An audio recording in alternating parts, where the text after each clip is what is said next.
Santo. Amén. Alabado sea nuestro Señor Jesucristo. Sea por siempre bendito y alabado.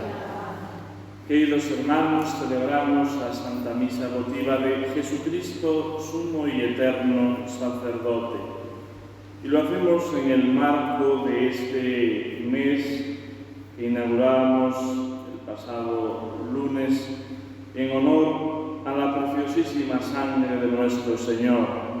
Decía, con motivo de esta fiesta, que de alguna manera es como una continuación de otros aspectos y de otros misterios de la vida de nuestro Señor, de la fiesta de la Santa Cruz, del Viernes Santo, del Sagrado Corazón, del cuerpo y la sangre del Señor, con todos esos matices precisamente del misterio de la cruz, de la entrega de la sangre derramada, pero también del misterio de la Santísima Eucaristía.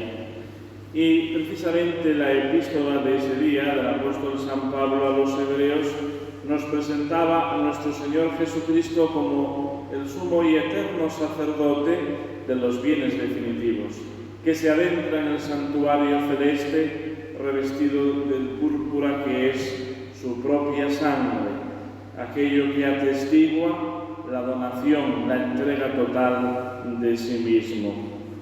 Y además, precisamente con el carácter que esta fiesta tiene, que esta misa tiene de oración por los sacerdotes, como lo recoge bien la oración colecta de la misa, pidiendo por aquellos que han sido incorporados a Cristo en ese ministerio sacerdotal, que sabemos que es diferente en esencia y en grado a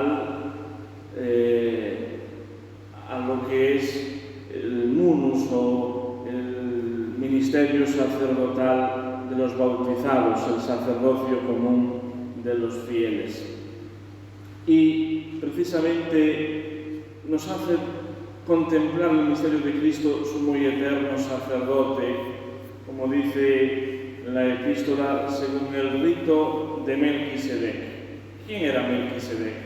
Pues es un rey misterioso que se nos presenta en el libro del Génesis, que se presenta más bien ante Abraham después de una batalla y hace una ofrenda de pan y de vino. Por tanto, este misterioso sacerdote es al mismo tiempo sacerdote y rey, y es figura del mismo Jesucristo, que es también sacerdote, sumo y eterno sacerdote, sacerdote para siempre, y también es rey. Hay analogías en esta realidad sacerdotal de Melquisedec, que era rey de Salem, y que de alguna manera puede evocar a Jerusalén, donde nuestro Señor Jesucristo va a realizar el acto supremo de su sacerdocio, de toda esa acción sacrificial que el Señor realiza desde la encarnación. Allí se va a culminar precisamente en Jerusalén, en el Gólgota. Pero también porque si echamos la mirada atrás a toda la historia de la salvación, la humanidad tiene ese componente sacerdotal desde el origen. Aparece en relación con Dios. El sacerdote es el que realiza ese acto de religión, de relacionar al hombre con Dios. Precisamente en el paraíso, donde era el paraíso terrenal, era un lugar rico en ónix, que es la piedra que más abundaba en la decoración del templo de Jerusalén, con ese paralelismo entre el jardín del Edén y el templo de Jerusalén, en ambos el lugar del encuentro y de la relación del hombre con Dios. Pero también porque la acción sacrificial de la humanidad aparece desde los primeros relatos. El más antiguo es precisamente lo que sucede con Caín y con Abel, que ambos sacrificaban a Dios. La ofrenda de Caín no era grata a Dios porque ofrecía lo peor de su cosecha. Sin embargo, la ofrenda de Abel era grata a los ojos de Dios porque ofrecía lo mejor.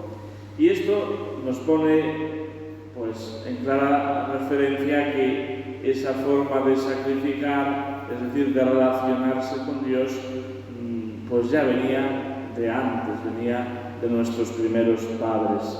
Pero después, si vamos haciendo todo un recorrido por la historia de la salvación, nos encontramos con los grandes sacrificios.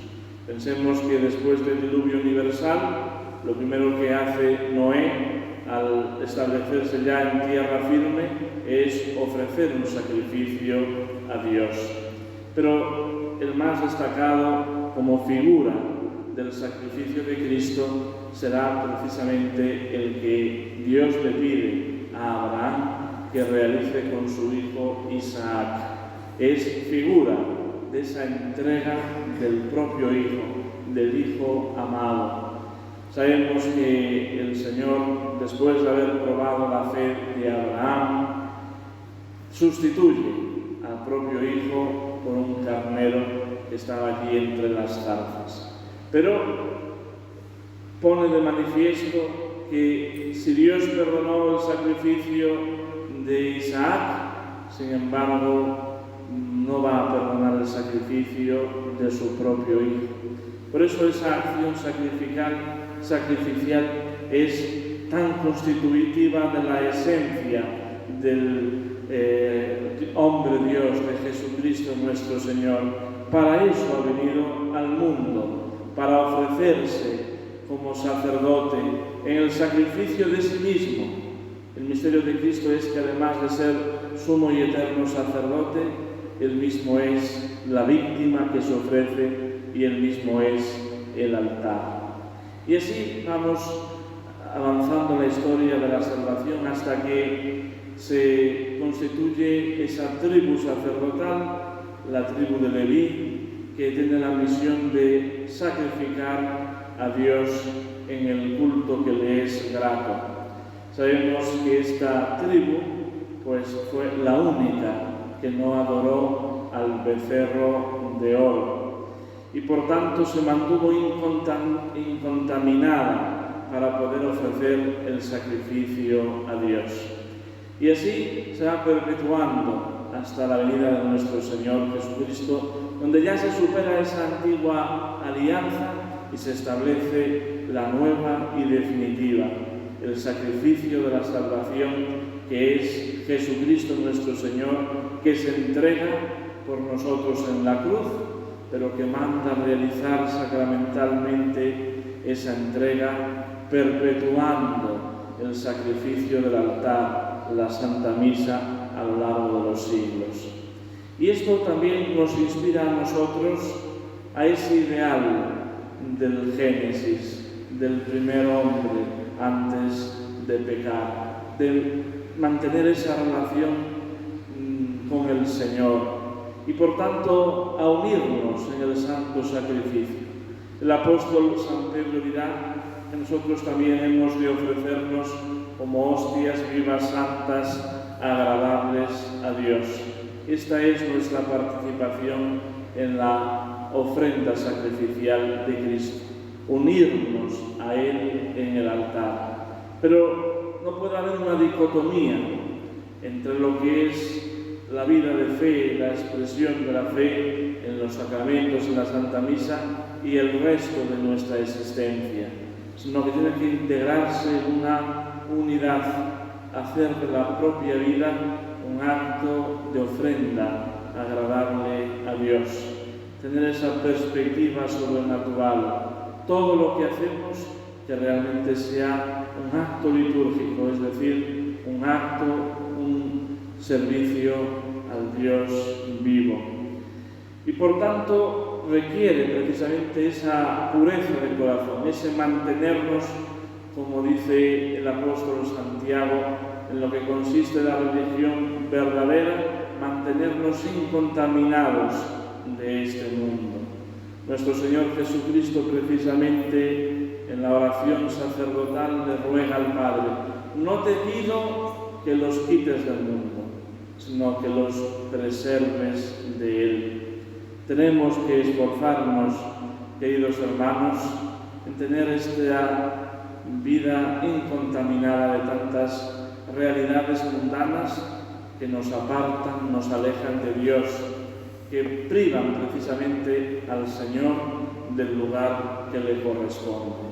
Y esto supone un sacrificio, pero que es consecuencia de nuestra participación en el sacerdocio de Cristo, de querer verdaderamente unirnos al sacrificio del Señor con nuestra propia ofrenda, con nuestro propio sacrificio y oblación.